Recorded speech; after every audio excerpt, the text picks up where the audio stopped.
வணக்கம். தமிழ் ஃபுட் கார்னர்ல இன்னைக்கு வெண்டைக்காய் வறுவல் பண்ண போறோம். இது நல்ல மொறுமொறுப்பாகவும் சுவையாகவும் இருக்கும். இப்போ இந்த டேஸ்டான மொறுமொறுப்பான வெண்டைக்காய் வறுவலை எப்படி பண்றதுன்னு பார்க்கலாம். இது வரைக்கும் நம்ம சேனலை சப்ஸ்கிரைப் பண்ணாதவங்க சப்ஸ்கிரைப் பண்ணிட்டு பக்கத்தில் உள்ள பெல் பட்டனையும் கிளிக் பண்ணிக்கங்க. 300 கிராம் வெண்டைக்காயை கழுவி நல்லா ஒரு காட்டன் துணியில தொடச்சி வச்சிருக்கேன். ஒவ்வொரு வெண்டைக்காயா மெல்லிய ஸ்லைசஸாக கட் பண்ணிக்கலாம். இந்த காம்பு பகுதியையும் இந்த சைடு நுனி பகுதியையும் கட் பண்ணிட்டு ரெண்டா நீல வாக்கில் கட் பண்ணிக்கணும். இந்த மாதிரி கட் பண்ணிட்டு இதை இந்த மாதிரி கிராஸாக கட் பண்ணோம்னா நமக்கு மெல்லிசான ஸ்லைசஸ் கிடைக்கும். நல்லா கிராஸாக கட் பண்ணிக்கங்க.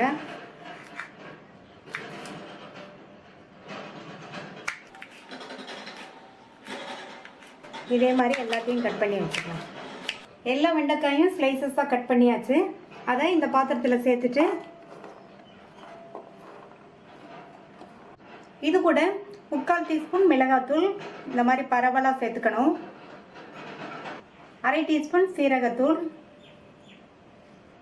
1/4 டீஸ்பூன் மஞ்சள் தூள் எல்லாத்தையுமே இந்த மாதிரி பரவலாக சேர்த்துக்கங்க. இதில் 1/2 டீஸ்பூன் போல் உப்பு சேர்த்து நல்லா எல்லாத்தையும் ஒன்றா மிக்ஸ் பண்ணி விட்டுக்கணும்.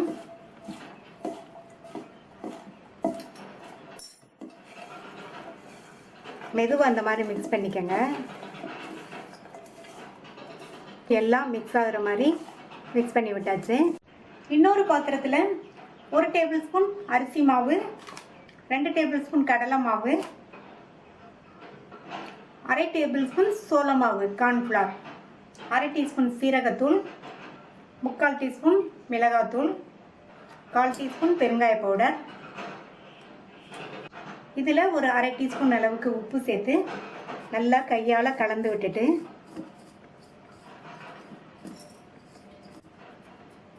இதில் 1 டீஸ்பூன் போல் எண்ணெய் சேர்த்து மறுபடியும் நல்லா மிக்ஸ் பண்ணி விட்டுக்கலாம்.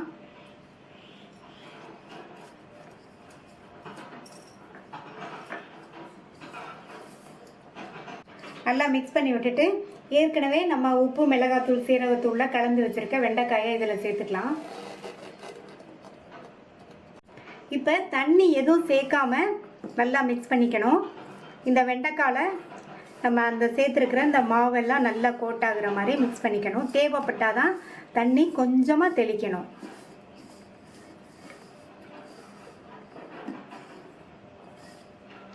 நல்லா கலந்து விட்டாச்சு. கொஞ்சம் உதிராக இருக்குது. ஒரே ஒரு ஸ்பூன் மட்டும் தண்ணி தெளித்து இந்த மாதிரி கலந்து விட்டுட்டு மறுபடியும் தேவைப்பட்டால் 1 ஸ்பூன் சேர்த்துக்கலாம். நல்லா கலந்து விட்டாச்சு. எல்லா வெண்டைக்காயிலையும் மாவு நல்லா கோட்டாயிடுச்சு. கலந்து விடும்போது நல்லா இந்த மாதிரி மெதுவாக மிக்ஸ் பண்ணி விடணும். உப்பு காரம்லாம் உங்கள் தேவைக்கு தகுந்தபடி நீங்கள் சேர்த்துக்கங்க. பொரிக்கிறதுக்கு கடாயில் எண்ணெய் விட்டு நல்லா சூடாயிடுச்சு. இந்த வெண்டைக்காயை கொஞ்சம் கொஞ்சமாக எடுத்து இதில் இந்த மாதிரி உதுத்து விட்டுறணும்.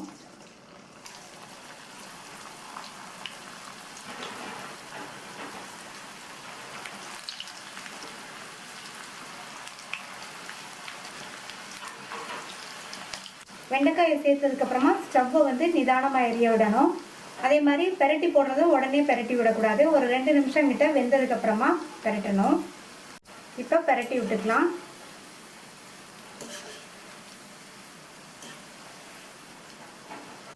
இந்த மாதிரி பெரட்டி விட்டு வெண்டைக்காய் நல்லா ஃப்ரை ஆனதுக்கப்புறம் எடுக்கணும். அப்போ தான் நல்லா மொறுன்னு இருக்கும். நல்லா பெரட்டி விட்டு வெண்டைக்காய் நல்லா ஃப்ரை ஆயிடுச்சு. எண்ணெயோட சலசல சத்தமும் ஓரளவு அடங்கிடுச்சு. இப்போ எடுத்துடலாம்.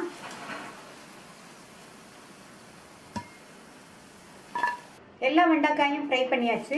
பிளேட்டுக்கு மாற்றியாச்சு. இதில் ஃப்ரை பண்ண கருவேப்பிலை இலைகளை மேலே இந்த மாதிரி சேர்த்துடலாம். இந்த மொறுமொறுப்பான சுவையான வெண்டைக்காய் வறுவலை ட்ரை பண்ணி பாருங்கள். ட்ரை பண்ணி பார்த்துட்டு உங்கள் கமெண்ட்ஸை சொல்லுங்கள். தேங்க்யூ.